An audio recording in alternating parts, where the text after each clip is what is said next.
Salut les créatifs, ici Benel, on se retrouve en ce lundi matin pour Créa News, j'espère que vous avez passé un bon week-end, et on enchaîne tout de suite avec TIPA. La TIPA, donc la Technical Image Press Association, est une association de plusieurs magazines qui, chaque année, dessert des prix à l'industrie de l'image et du son. Cette année, Sony a raflé 4 prix, et pas des moindres. Elle a raflé le prix du meilleur appareil photo APS-C expert, l'A6600. Alors c'est celui que vous voyez en bas ici, hein, c'est pas celui d'en haut. En haut, ça sera le RX107. Donc cet APS-C expert, l'A6600, c'est un appareil photo qui est très plébiscité, notamment pour tout ce qui est vlog. Il a une très bonne batterie, une bonne colorimétrie. Il fait du 4K si je ne me trompe pas. Et il a aussi un très bon autofocus. Le RX107, je ne le connais pas du tout, mais c'est un appareil compact, donc à objectif non interchangeable, qui a un prix qui est quand même avoisine les 1300 euros, donc vous n'êtes pas loin d'un 1600 euros de l'A6600, 1600 euros sans objectif bien sûr. Donc le RX107 a lui aussi eu un prix pour meilleur appareil photo compact. Et enfin, vous avez le A7R4 qui, lui, a eu le prix du meilleur appareil photo professionnel plein format. Donc, sur tous les tableaux, Sony a eu le meilleur appareil photo. Que ce soit du compact pro, du compact APS-C ou du compact full frame. C'est un joli carton pour Sony.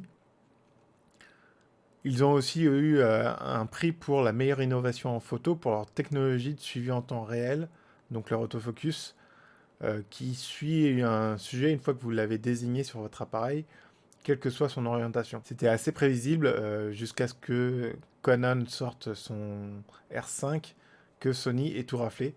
Ils ont vraiment bien innové et ils ont sorti des produits qui étaient bien finis sur cette année. On enchaîne avec Arri qui lance la deuxième version de son logiciel de gestion des lumières qui s'appelle Stellar, donc ça sera le Stellar 2. Et il permet maintenant aussi d'ajouter des images d'autres compagnies, donc pas seulement de Arri. Si vous avez des lights de chez par exemple Astera, qui est une compagnie française, des Skypanel, des Kinoflow, des L-Series ou des Lightgear, qui sont 4 grosses compagnies dans l'éclairage du cinéma et de l'audiovisuel, vous pourrez utiliser ces lumières avec le logiciel de Arri. Donc il permettra aussi de connecter via DMX. DMX, c'est la solution de connexion qui permet de relier une lumière et de la commander à distance.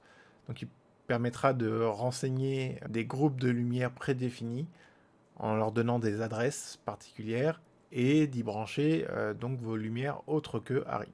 Et enfin GoPro qui se met à virer 20% de ses salariés cette année. Donc ça fait 200 personnes. 20%, c'est énorme pour une boîte. Ça veut dire que ça va très mal chez eux.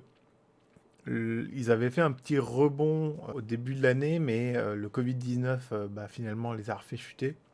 Parce que forcément, si vous ne pouvez pas sortir, à quoi bon acheter une caméra d'action si vous n'avez pas d'action à produire. Et ils vont se recentrer sur la vente en direct. Donc vous allez avoir plein de magasins qui n'auront plus de GoPro à vendre, puisque GoPro va essayer de vendre directement ses produits et donc faire plus de marge, voire peut-être baisser le prix de certains produits. Le PDG de la compagnie a quand même décidé pendant 1 an de ne pas prendre son salaire. Donc les 200 employés qui ont été virés, ce n'est pas de gaieté de cœur, hein, puisque si un PDG accepte de ne pas prendre son salaire, c'est que l'entreprise va vraiment mal. Et le conseil de direction a demandé à ne pas avoir ces primes annuelles auxquelles ils ont droit normalement. Donc c'est une restructuration globale de la boîte avec des services qui vont fermer et des diminutions du chiffre d'affaires prévu pour l'année 2021.